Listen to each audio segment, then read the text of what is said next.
Africa has done, Andre. So if you've done all the administration and marketing and everything, don't ever think that you can do it. You cannot do it at Liverpool. You'll easily do it. It's the same subject matter. So it's just that we need to trust. Africa needs to trust itself, and but above trust, and we should not be emotional. We need to have the subject matter. We need to understand the game of football, right? And I'm proudly saying that I have a good knowledge of football, because if I have competed with teams like Bayern, Palmeiras, and all that in the FIFA Club World Cup, and even managed to get 2 bronze medals. Imagine to get a bronze medal as a 3rd best club in the world. That is huge for Africa. And we have done it. We have been to Champions League 4 times. Okay, we won 3. Some we lose. We have done everything. I don't want to talk about it because this is not the space for that to be boasting. So, the purpose of the school sports is not for the players only. It's for the coaches. We are here to unfold. You have unfolded the biggest thing now, engineer. And don't even put yourself pressure that is perfect. Because even in my country, it's not perfect, right? And at least you started something that people haven't started. So you're showing you care about the brand. It's important to teach the coaches about youth football. It's important to teach the children how to play football at an early age. So it's not all about that. It's important to have one of these players to be playing for Taifa Stars in future to say, he started on this pitch. So that is what is important. So I've been working for the last 3 years on youth football programs because I did not know youth football program. I only knew professional football, like Coach Pedro level, to go win the league, go win the Champions League, go to the Club World Cup, CAF Super Cup, and all that. So that's all I knew. But one day, it was COVID time. I've got a youngster now. My son, the youngest one, is 14 years, and he's playing football. One day, I went to his school, because schools in South Africa, we do physical education. It's important. In fact, it is a subject like mathematics. So one day, I went to collect my son from school, and I said, let me go early. I want to see them doing physical education. So I saw that the physical education was done by somebody, just somebody. And I said, my days, am I allowing my child to be part of that? So what am I going to do not to complain? So then I started to learn physical education, because I needed, when I speak about it, I should have the content, I should have the knowledge of physical education. And physical education is fundamental, basic movement skill.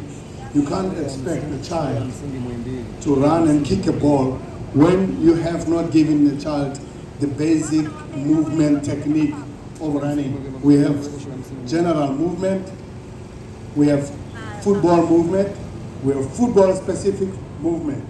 So I don't want to go too much into that, because we have children here in the sun who is for me and the coaches and the technical, we can talk the whole day about it. And of course the office. So we need to understand the age appropriate of developing players. And I think, Pedro, you know better from Portugal, that in Europe, that's what you do. So I've collected enough data. I've checked what La Masia is doing. I've checked what Borussia Dortmund is doing.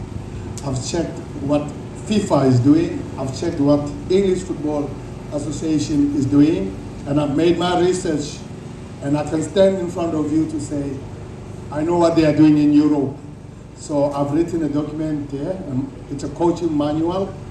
It's easy to tell why we develop players, the principles of training, how you train, the 6 to the 9-year-olds, how you train the 9 to the 12, how you train 12 to the 15, right? 15 to the 18 and beyond 18, that's professionals now. So all that has been, it's not that I know much. No, I researched and I learned from the best that they've been doing in Europe, even in Brazil.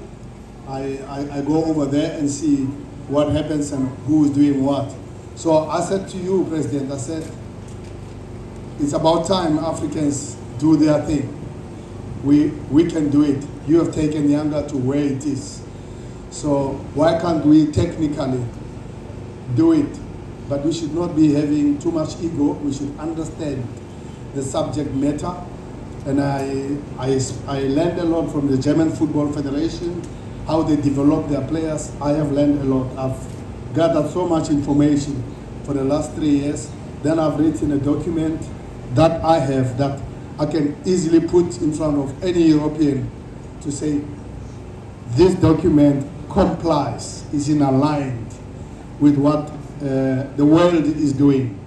So I'm so happy that you're doing that. And we'll have our collaborations. We will do all the important principles of training, the role of the coach, the role of the parent, how you train the younger ones.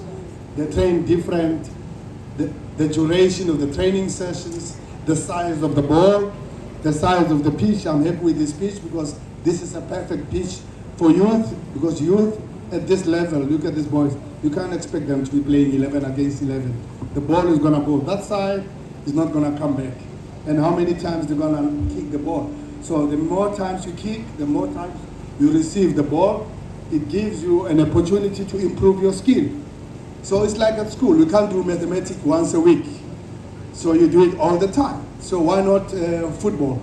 So football follows the principles of the academics also. And it has to be like that and supported.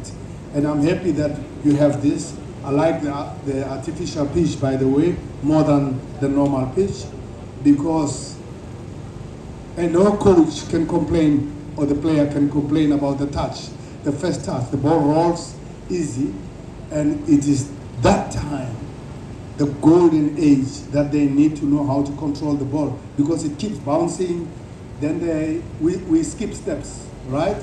So you've got perfect. It's enough for not Yanga. It's enough to help the country, because you're not developing players for Yanga. They're developing the players for Yanga and the country. And yes, we know that Brazil exports 1,000 players per year. Can you believe what does that mean to the economy of the country? I mean, football is it's a poverty elevation, it's a job creation also. So through your program, one day you'll be proud that, we have so many players in Yanga and we can't fit them all in the team. So you have to take some other way away to Europe, to the Gulf, and anywhere, and also give them an opportunity to make money, and also create an opportunity that the players here must know that when I'm in that team, I have a chance in the first team, I have a chance to play outside the country.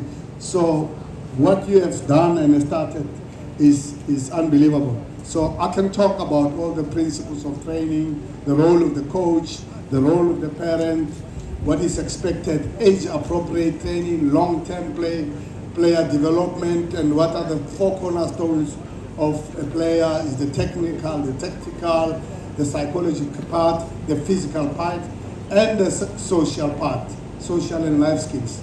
So there's so much we can talk. I'm not here to give you a lecture. I'm here to support my president here, to say, yes, we can do something. Yes, we can collaborate. And I've learned one thing, that every day I learn from people that I never thought I can learn from. The biggest mistake for us as coaches is to say, don't tell me I know everything. That is arrogancy, and that is when your mistakes start. We just have to learn and listen and open, and we should support the players, because the players look at us as parents, as brothers, as teachers, role models, and everyone. The whole documents here I'll share with the engineer, but I have not launched it in South Africa. I have to launch the document and the book, and trust me, it will come to Yanga. Trust me, it will affect even the Haifa stars. So with all that, I would like to say thanks for listening. I know I took long, and some children are sitting in the sun, but I'm here to talk. I know the media is here. They want to talk. That's